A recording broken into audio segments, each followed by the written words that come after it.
another video live. Where was I when that album came out? So, um, right now I'm gonna go over Memphis Bleak, the Made album. Now I got some mixed reviews and people's thoughts on the album itself and stuff like that, but Memphis Bleak was my dude and stuff. He was my dude and stuff, and he had some, he did have some great hits. Of course, he was up under Jigga's shadow, but he did produce some good music for us to listen to. So, you know, You know, we always call each other Rockefellers. Like, you say to somebody, "You're gonna like this guy. He's one of us. He's Rockefeller." You understand? I mean,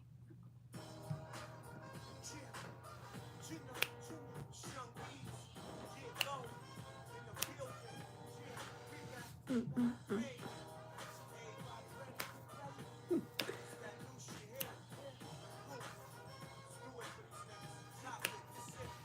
Hey, future, you gotta respect it. But that album came out in 2003. Let me see. I tried to look up when the album so I can give you a stamp in time of uh, when and where I was at. So it says that the album came out December 16th, 2003. So December 16th, 2003, I had to be that had to be like 10th grade for me. I was in high school. Yeah, 10th, 9th, yeah. I would say, yeah, that would be 10th grade for me. Um, so I was in high school. Um, yeah, that album was dope. I actually had the cassette to it. I actually had the cassette. That was that transition of CDs and cassettes. So, and the cassettes were cheap. So, I was trying to save a butt. So I had this cassette. I did have a few CDs. I did. I was transitioning. I had my collection of CDs, but for this album, I had the cassette. But yeah, man, I was in high school, 10th grade. Good old East High.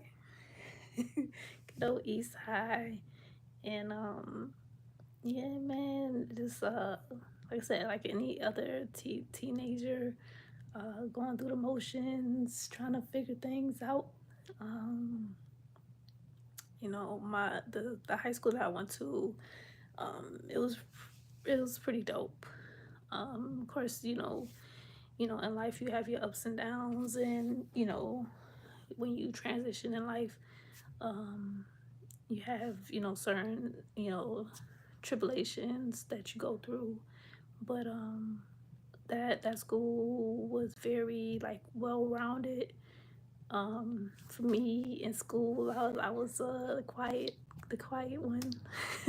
I was the quiet one. I knew everybody. I knew everybody. Everybody knew me, but I was to myself. Um, I was to myself. I was about business. I was about my books, trying to get in and get out. But yeah, my school, we had a lot of things. We were very big on sports. Um, we had different like trade electives that you were able to learn. So there's like culinary arts, clothing. So in 10th grade, I think I was, uh, no, it was, yes, I was in clothing. I took clothing, and so they give you like two different ones. So like the first part of the class, first part of the elective, you learn like the basics, the information about, you know, creating stuff. So I took that. Then I was ninth grade, and then clothes production. You actually begin to learn how to make the clothes. But 10th grade, I then transitioned into want to, you know, learn, you know, cooking skills and stuff like that. So I took like a nutrition class, learn about, you know, different types of food, you know, being able to identify the tool, you know, different tools, and then there we learn like little minor um, things, different recipes to make. So like I learned how to make, you know, pie crust, and um, there's a few other things, but I went into that, and that was 10th grade. So that was like I said around this time this album was out. So I took that, and but yeah, it was cool. Like I said, I was a bookworm in my books, but I definitely connected with a lot of folks, even with me, you know, being quiet and to myself. Um, I did meet a lot of people, and you know, when once you get, you know, get to know me, like, oh, you know, a lot when you go through your school years, you grow with the kids you are in class with, and you know, you go to school with. So we all see each other transition and have classes, and so even though I was to myself, um, you know, we all still knew each other, and it wasn't like, oh, I never spoke to anybody, but um, you know, somebody speak to me, I speak to them, you know. And so, you know, I definitely was able to still get to know people, even though I wasn't like initially like, oh, you know, all in the mix. But and with my school, a lot of people, we looked out for each other and stuff. We're, you know, that close. In my graduating class, we was huge.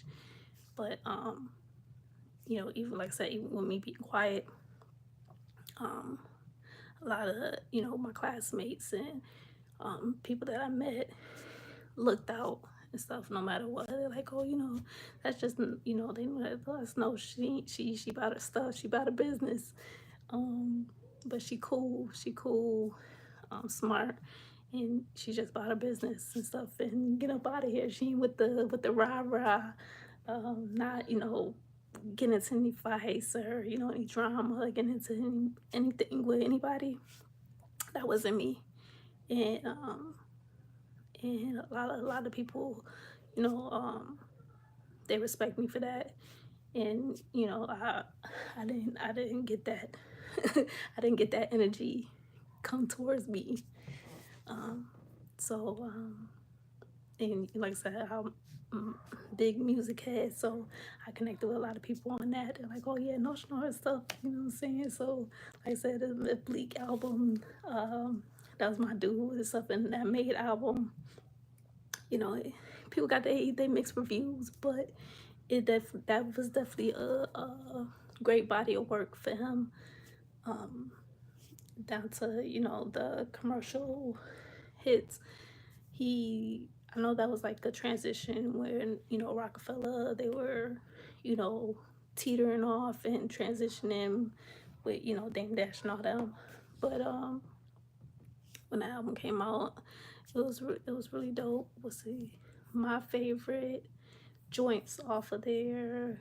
Let's see, try to play a snippet of them. So of course, round here, ayy, know what it sound like around here.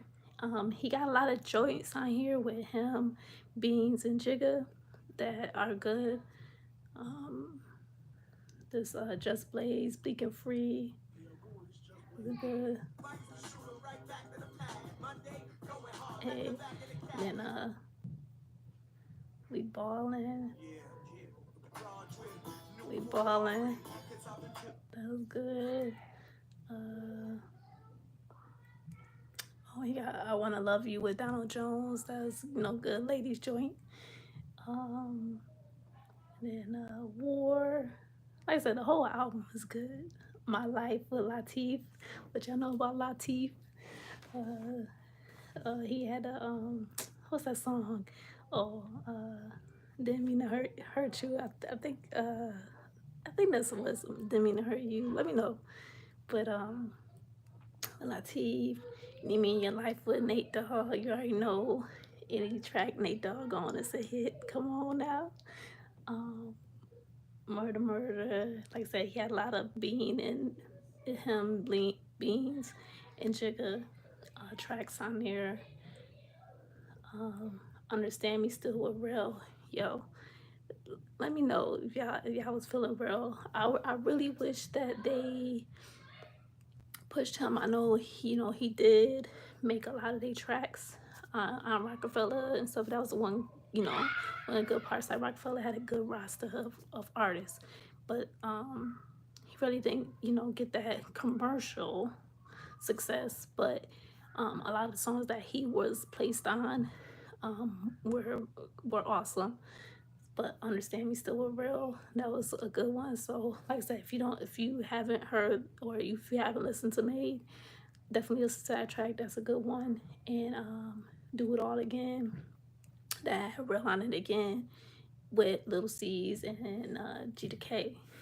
And Little C's at the time, he was a part of Myth Bleak, signed to his offspring of a label, Get Low. But that's my joint because it had that old school vibe. You right. But yeah, like I said, the whole album is dope, and that was where I was at when that album came out. 10th grade, high school, still trying to figure it out and just make moves. So y'all let me know down below where y'all was at when that album came out, and let me know if y'all was feeling bleak, um, like I was.